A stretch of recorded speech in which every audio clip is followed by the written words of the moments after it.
Good afternoon. This is Media Center, Ukraine, Odesa. We are starting for today, and the first briefing is dedicated to volunteers who help to deal with the impact of the flood caused by the explosion at the Kakhovka hydroelectric power plant dam. We have today guests both online and offline. Let's start from Oleksandr Biletskiy.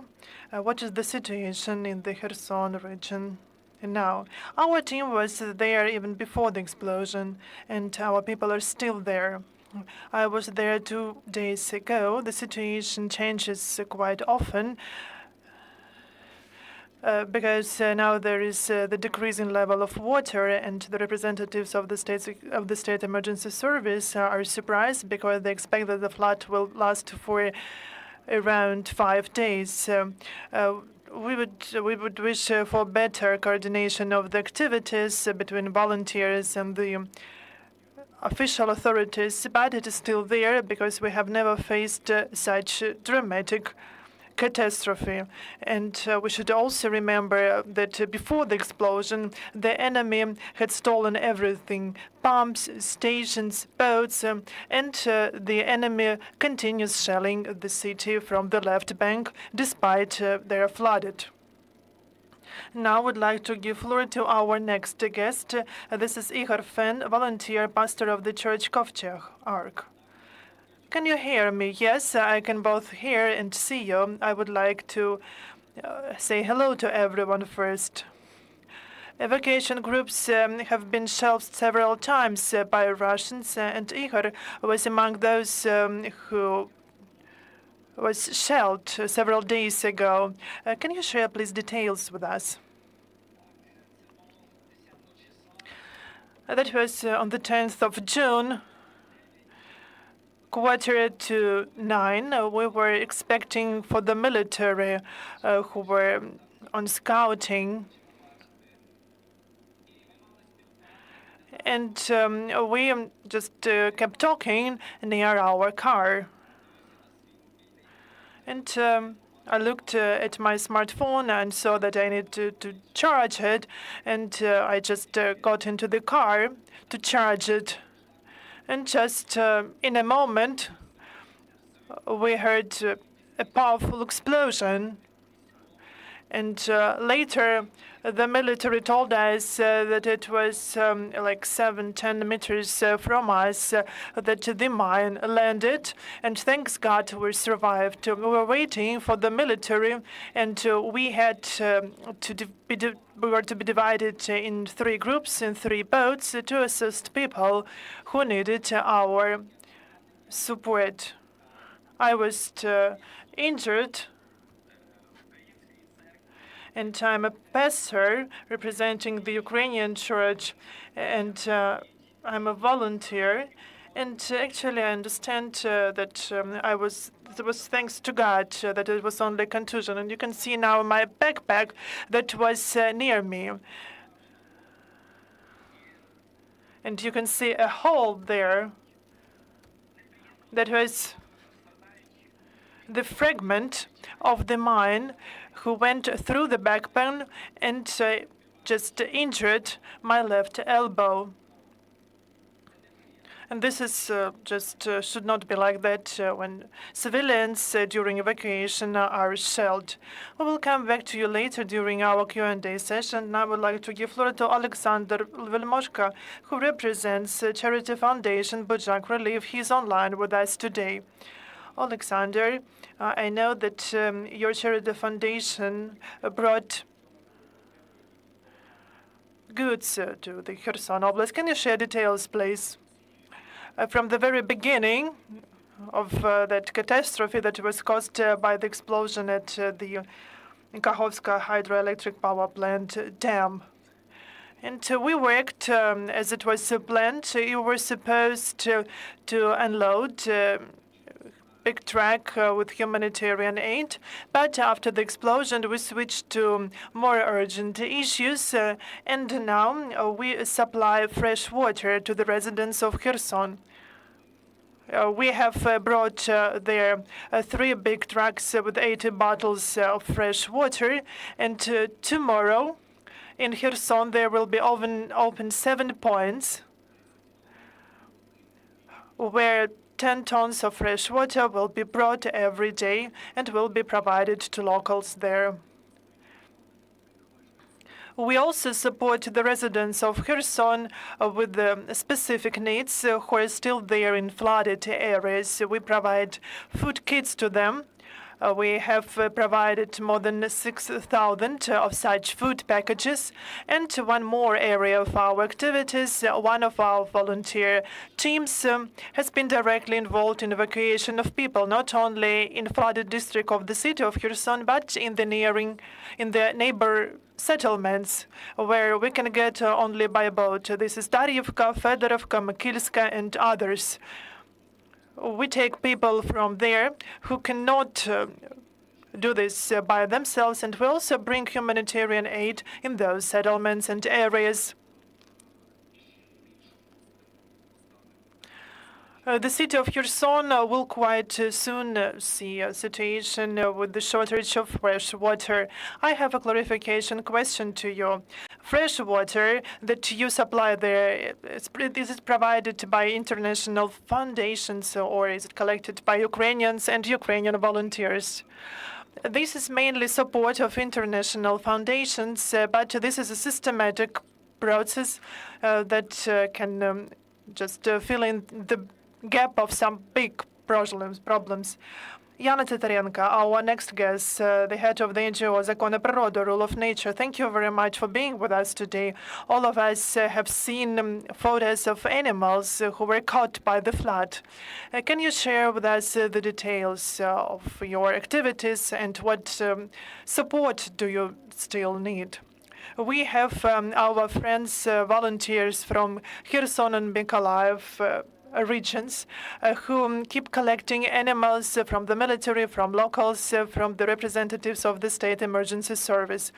But if we fail to rescue animals on time, then it means that we have less and less chance to rescue animals while they're still alive. During first date, our team took 175 animals from the region of Kherson. We continue negotiating with our colleagues to get animals from there, but we can see now that there is a decreasing number of animals who are still there. And I think that unfortunately they died because we couldn't save them and rescue them online. And we are not talking here about only cats and dogs.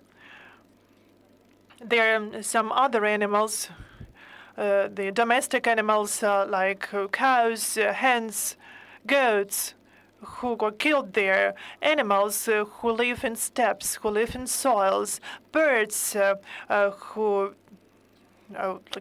gave birth to their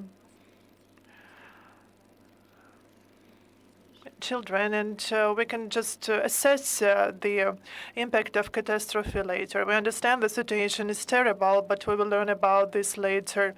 And now the NGO, the Zakon Pryrody and Animal Source Odesa, has still 20 animals to take care about, and these are problematic animals. Those who are still in veterinary clinics, those who have problems with their health, or they're just old, and people are reluctant to take them home. Now we are waiting kind of a package with puppets that we were able to take from under tiles. I don't know how they survived. And we can see some fraudulent activities when people just dress as asking to take their kittens, saying that they're from Kherson, but we understand that they're not from Kherson. Of course, we agree because these are like living creatures, and if people do not want to care about them, then we can take them. But we should also remind that it is more difficult to take care about animals than to find families for them. And I would like to thank Odessa residents because we've seen a huge support from there. It was unexpected, and in 6 days, our adoption center for dogs turned in kind of a mecca. People keep coming. They bring animal feed and 10 tons of feed has been shipped to the city of Kherson, to islands there, where there's still people who have no gas and water supply, and they cannot prepare food for their domestic animals. And now the second consignment of feed is ready, and we will also transport them to the city of Kherson for animals who are still there. Do we have any questions? Olga, the mic is there. Olga Donska, the fifth channel. I have a question about animals who arrived to the coastline of Odessa by rafts, by some plants, and other animals from the Kherson region, or what do you do with them? The next night after the explosion, a man from the village of Grigorievka called to us, and he asked to come to rescue animals whom he had taken from the raft.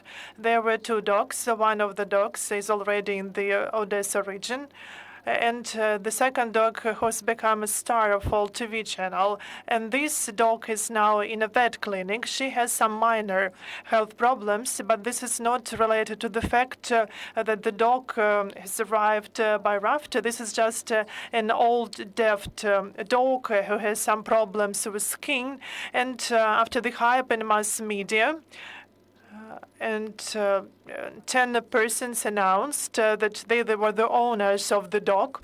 We managed to find out the situation. The dog had been left before the explosion, and people in a lane, in a street, just took care of the dog.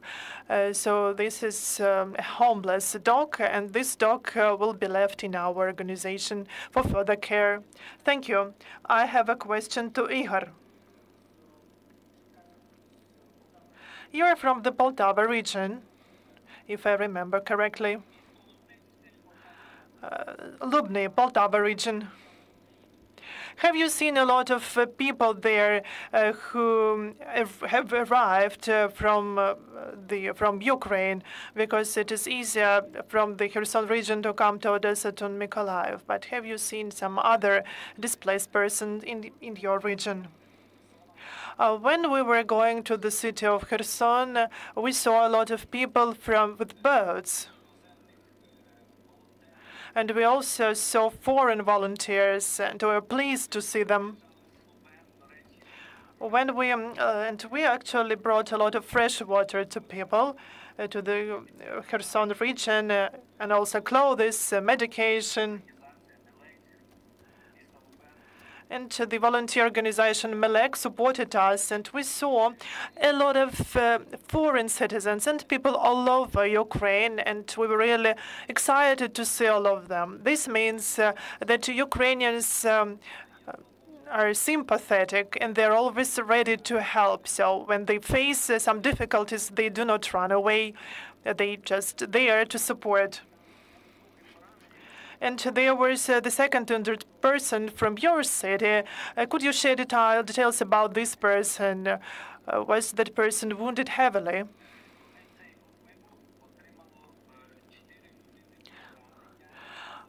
Four persons were injured. I could share details about two of them. And there is one person I could not share details about. And this is our friend. His name is Ruslan Simonov. He was injured quite difficulty of the right arm. Two bones were injured. He's now undergoing treatment in Kherson, and I would like to wish him quick recovery. And there was one more volunteer with us. He's also from the church of Kovcheh. He was born in Donbass. He had a vest armor, and just 2 centimeters above the vest. This is the place where we're hit by the part of the mine.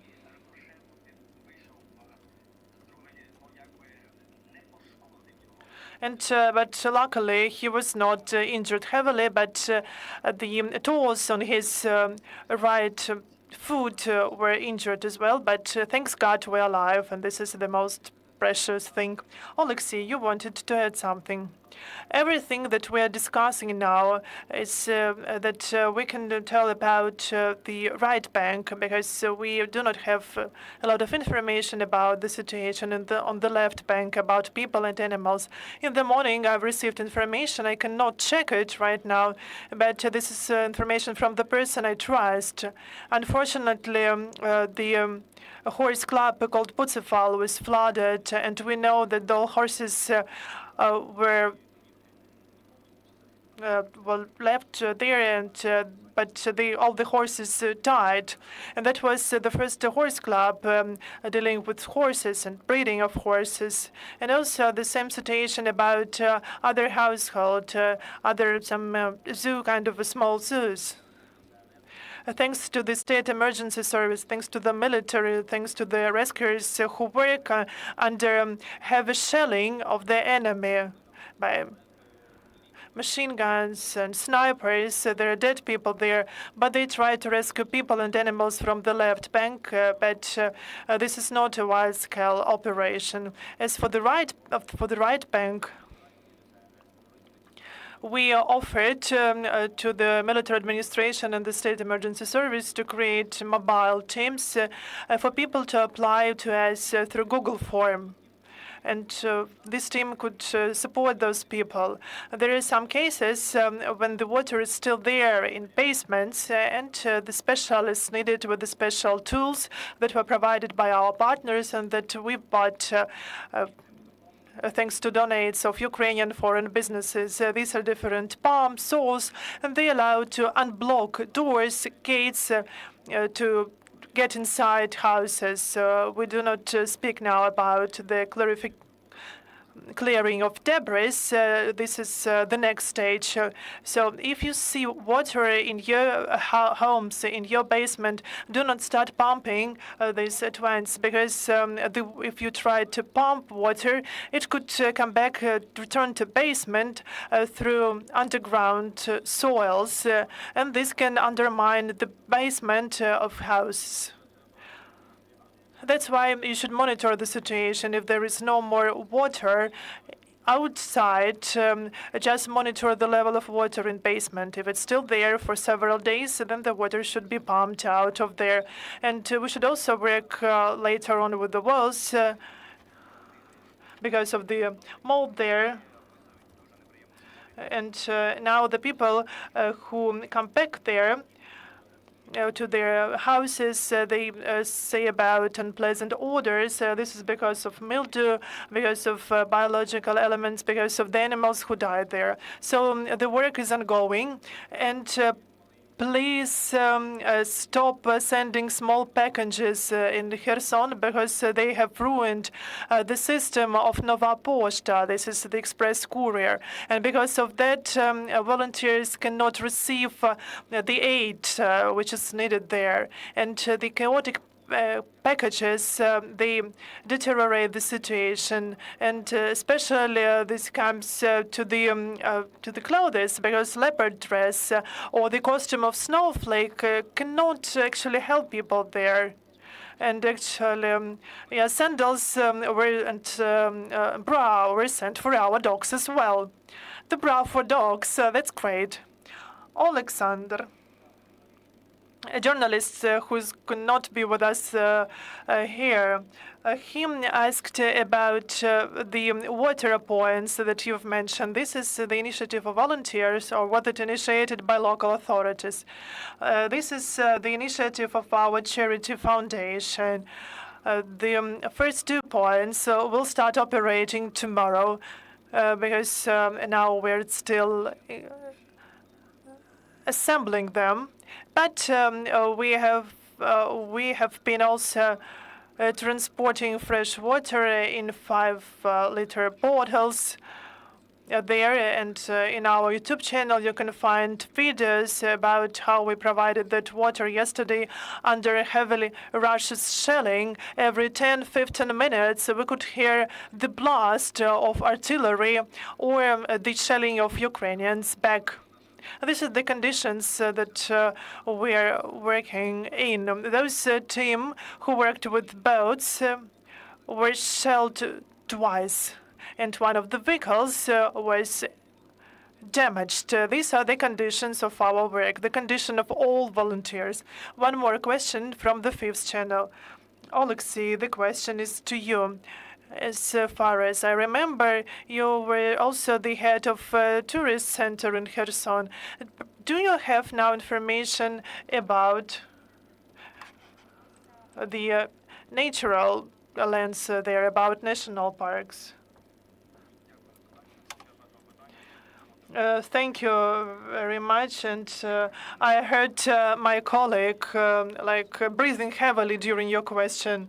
And the scientists have now that the Nizhnodniprovsky National Park have been almost destroyed. So we need to understand what is the protected reserves. These are reserves where the red book plants and animals reside. And the Nizhnodniprovsky National Park is now endangered. And Dniprovsky. Nizhnodniprovsky. Yes, you're right. As for the quality of water, when we took dogs from water, they were covered with small film with the oil odor. They were sleazy, and it takes a lot of time just to clean those animals. And our animals, those whom we've rescued, are still sticky. And this means that the houses that were under the water could perhaps not be brought to the condition that was before the flood. And I'm in constant contact with scientists, with experts who say that to clear up the territory and to clear the oil products from the soils, we need billions of hryvnias to make these soils useful for the agriculture. And so the ecological impact has not been calculated yet, because water and soils are contaminated. To understand the scale, now we can speak about Nizhnodniprovsky National Park because Oleshki census, Kanyanov, the Black Sea reserves have not been touched by the flood because they're still occupied, mined. The enemy is there, but we understand that the Black Sea water can be contaminated, contaminating the Black Sea biospheric reserve. And actually, but we understand the scale of the situation, because when the dam was constructed, it was in haste. Nothing has been cleared there. For more than 80 years, everything was there. Pesticides, chemical materials, and even the Chernobyl radiation could be found there. And we cannot assess the possible impact on people and nature. I would like to announce that at 1 p.m. today we will have representatives of Eco Inspection, the representatives of the Ecology Department of the Odesa Regional Administration. We hope to learn something new from them. And tomorrow we're also planning the briefing of ecologists to discuss the impact of the flood on the Black Sea. So please stay tuned and follow our announcements. We have two questions from Union. Oleksandr, can you share the numbers of the horses in the horse club that you've mentioned? And the question to Yana from Union. Can you say that the dogs that you've rescued are from the Kherson region? We do not have a precise number of horses. I think that we can just find details, but we know that the part of the teams and owners are still there on the occupied territories, and they also should be rescued.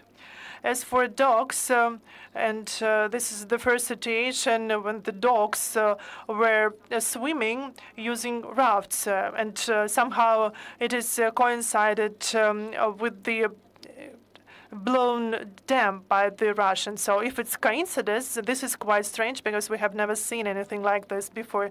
Because I think, and I think that we can say that the dogs like swam from the region of Kherson, and I have never seen such tourism among dogs using rafts along the Liman estuaries or the Black Sea.